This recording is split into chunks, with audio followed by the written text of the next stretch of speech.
ಕರ್ತನಲ್ಲಿ ನಮಗೆ ಅತ್ಯಂತ ಪ್ರಿಯರಾದ ದೇವ ಮಕ್ಕಳೆಲ್ಲರಿಗೂ ಈ ಉದಯಕಾಲ ಸಮಯದಲ್ಲಿ ಯೇಸು ಕ್ರಿಸ್ತನ ಶ್ರೇಷ್ಠವಾದ, ಪರಿಶುದ್ಧವಾದ, ಉನ್ನತವಾದ ನಾಮದಲ್ಲಿ ನಿಮ್ಮೆಲ್ಲರಿಗೂ ಕೂಡ ಶುಭವನ್ನು ತಿಳಿಸುತ್ತೇನೆ.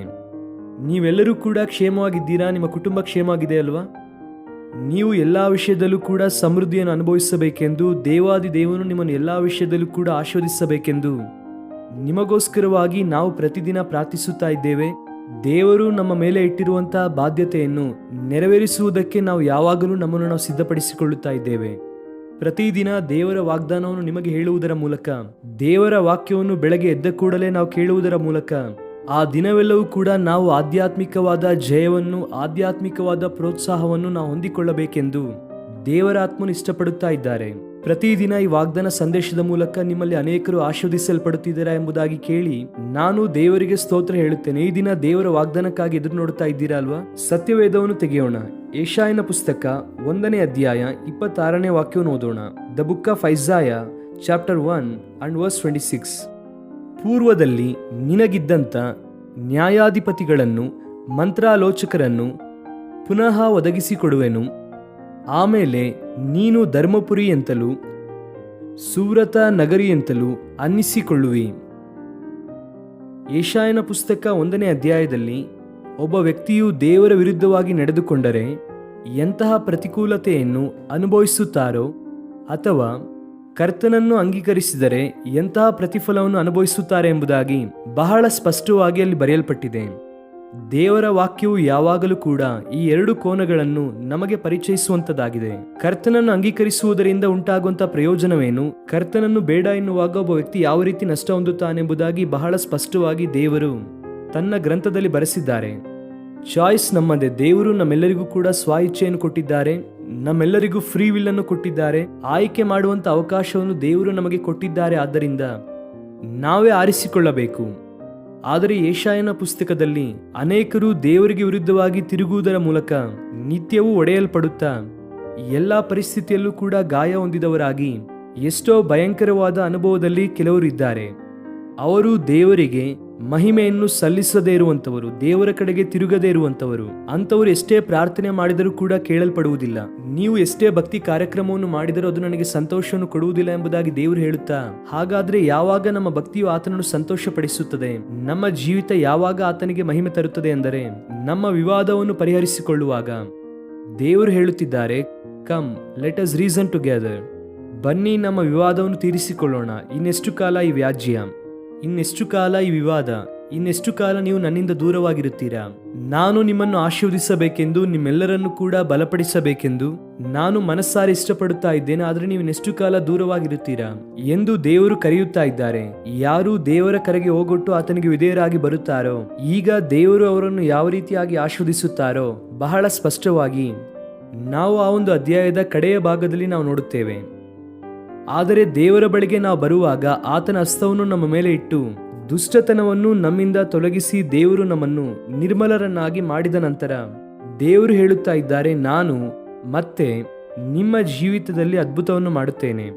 ಹೇಗೆ ದೇವರು ಅದ್ಭುತವನ್ನು ಮಾಡುತ್ತೀಯಾ ಎಂಬುದಾಗಿ ನೋಡುವುದಾದರೆ, ಇಲ್ಲಿ ಓದಿದಂಥ ವಾಕ್ಯ ಭಾಗದಲ್ಲಿ ನಾನು ನಿಮಗೆ ನ್ಯಾಯಾಧೀಶರನ್ನು ಪುನಃ ನೇಮಿಸುತ್ತೇನೆ, ಆಲೋಚಕರನ್ನು ಪುನಃ ಕೊಡುತ್ತೇನೆ, ನೀವು ನಂಬಿಕೆಯುಳ್ಳ ಪಟ್ಟಣವೆಂದು, ನೀತಿಯುಳ್ಳ ಪಟ್ಟಣ ಎಂಬುದಾಗಿ ನಿಮಗೆ ಹೆಸರಿಡುತ್ತೇನೆ ಎಂಬುದಾಗಿ ದೇವರು ವಾಗ್ದಾನ ಮಾಡಿದ್ದಾರೆ. ಪುನಃ ಕೊಡುವೆನು. ಆ ಮಾತನ್ನು ಎಲ್ಲರೂ ಕೂಡ ಒಂದು ಸಾರಿ ಹೇಳಿರಿ, ಪುನಃ ಕೊಡುವನು. ನಿನ್ನ ದೇವರು ಎಂಥವರು ಅಂದರೆ, ನೀನು ಕಳೆದುಕೊಂಡಂಥದ್ದನ್ನು ಪುನಃ ನಿನಗೆ ಕೊಡುವಂತಹ ದೇವರು. Praise the lord, hallelujah. Is the god of restoration. Restoration ಎನ್ನುವಂತಹ ಪದವನ್ನು ಬೈಬಲ್ನಲ್ಲಿ ಅನೇಕ ಸಾರಿ ನಾವು ನೋಡುತ್ತೇವೆ. ಇಲ್ಲಿ ಪುನಃ ಎನ್ನುವಂತಹ ಮಾತಿಗೆ ಆ ಇಂಗ್ಲಿಷ್ ಬೈಬಲಲ್ಲಿ ಉಪಯೋಗಿಸಿದಂತಹ ಪದವು ಕೂಡ ಅದೇ. ನಿನ್ನ ದೇವರು ರೆಸ್ಟೋರ್ ಮಾಡುವಾತನು. ನೀನು ಯಾವುದನ್ನು ನಿನ್ನ ಅಜ್ಞಾನದಿಂದ, ನಿನ್ನ ಮೂರ್ಖತನದಿಂದ, ದೇವರಿಗೆ ವಿರುದ್ಧವಾಗಿ ಜೀವಿಸುವುದರಿಂದ ನಿನ್ನ ಜೀವಿತದಲ್ಲಿ ಯಾವುದನ್ನು ಕಳೆದುಕೊಂಡಿದ್ದೀಯೋ, ಯಾವ ಆನಂದವನ್ನು, ಯಾವ ಸಂತೋಷವನ್ನು, ಯಾವ ಶಾಂತಿ ಸಮಾಧಾನವನ್ನು, ಯಾವ ಸಹವಾಸವನ್ನು ದೂರ ಮಾಡಿಕೊಂಡಿದ್ದೀಯೋ ದೇವರು ಅದನ್ನು ಪುನಃ ನಿನಗೆ ಕೊಡುತ್ತೇನೆ ಎಂದು ವಾಗ್ದಾನ ಮಾಡಿದ್ದಾರೆ. ಒಂದು ವೇಳೆ ನಿನ್ನ ಜೀವಿತದಲ್ಲಿ ಪಾಪದಲ್ಲಿ ಜೀವಿಸಿ ಆರೋಗ್ಯವನ್ನು ಕಳೆದುಕೊಂಡಿದ್ದೀಯಾ? ಕರ್ತನ ಕಡೆಗೆ ತಿರುಗು, ಆತನಿಗೆ ಅಸಾಧ್ಯವಾದದ್ದು ಯಾವುದೂ ಇಲ್ಲ ಅಲ್ವಾ? ಯೆಹೋವ ರಾಫಾ ಎಂದು ಆತನಿಗೆ ಹೆಸರಿದೆ, ನಿನಗೆ ಆರೋಗ್ಯವನ್ನು ಪುನಃ ಕೊಡುವ ಆತನು. ಒಂದು ವೇಳೆ ನೀನು ಪಾಪದಲ್ಲಿ ತಿರುಗಿ ಸಮಸ್ತವನ್ನು ಕೂಡ ಕಳೆದುಕೊಂಡು ಒಂದು ಭಯಂಕರವಾದ ಪರಿಸ್ಥಿತಿಯಲ್ಲಿ ಅಸಹಾಯಕನಾಗಿ ನಿಂತಿದ್ದೀಯಾ? ಕಮ್ ಟು ಜೀಸಸ್, ಈ ಶಾಲ್ ಬ್ಲೆಸ್ ಯು.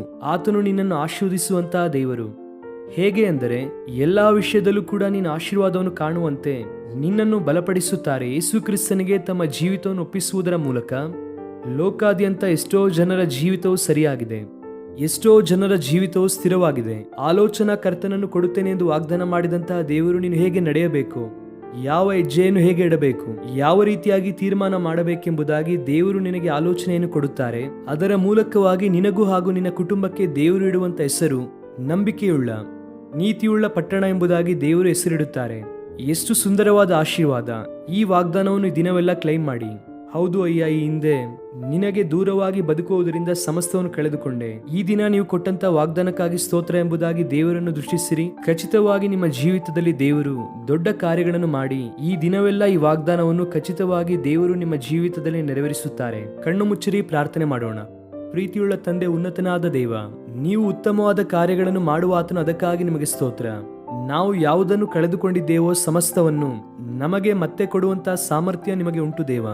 ನಮ್ಮ ಪ್ರಿಯರು ಯಾರ್ಯಾರು ನಿನಗೆ ದೂರವಾಗಿ ತಮ್ಮ ಹೃದಯದಲ್ಲಿ ಹುಟ್ಟುವಂತಹ ಮೂರ್ಖತನದಿಂದ ನಿಮಗೆ ಬೇಸರವನ್ನು ಉಂಟು ಮಾಡಿ ಯಾವುದನ್ನು ಕಳೆದುಕೊಂಡಿದ್ದಾರೋ, ಮತ್ತೆ ಅವರ ಸಹವಾಸವು ಸಂಬಂಧವು ಪುನರುದ್ಧರಿಸಲ್ಪಡುವುದರ ಮೂಲಕ ಅವರಿಗೆ ಬೇಕಾದಂತ ಪ್ರತಿಯೊಂದು ಅವಶ್ಯಕತೆಯನ್ನು, ಆಶೀರ್ವಾದವನ್ನು ನಿಮ್ಮ ಐಶ್ವರ್ಯಕ್ಕೆ ತಕ್ಕ ಹಾಗೆ ಸಂಧಿಸಿರಿ. ನೀವು ಒಳ್ಳೆಯ ದೇವರಾಗಿರುವುದಕ್ಕಾಗಿ ಸ್ತೋತ್ರ. ಬಲವಾದ ಕಾರ್ಯಗಳನ್ನು ಅವರ ಜೀವಿತದಲ್ಲಿ ಮಾಡಿರಿ. ಆರೋಗ್ಯ ಇಲ್ಲದೇ ಇರುವವರಿಗೆ ಆರೋಗ್ಯ ದಯಪಾಲಿಸಿರಿ. ಆರ್ಥಿಕವಾಗಿ ಸಂಕಷ್ಟವನ್ನು ಎದುರಿಸುತ್ತಾ ಇರುವಂತಹ ನಮ್ಮ ಪ್ರಿಯರೆಲ್ಲರನ್ನು ಕೂಡ ನೀವೇ ಬಲಪಡಿಸಿ ಆಶೀರ್ವದಿಸಿರಿ. ಸಮೃದ್ಧಿಯುಳ್ಳ ಜೀವವನ್ನು ಪ್ರತಿಯೊಬ್ಬರ ಜೀವಿತದಲ್ಲಿ ಸುರಿಸಬೇಕೆಂದು ಬೇಡಿಕೊಳ್ಳುತ್ತಾ ಯೇಸು ಕ್ರಿಸ್ತನ ಶ್ರೇಷ್ಠವಾದ ನಾಮದಲ್ಲಿ ಬೇಡಿ ಹೊಂದಿಕೊಳ್ಳುತ್ತೇವೆ ನಮ್ಮ ತಂದೆ. Amen. God bless you dear friends. Have a wonderful day.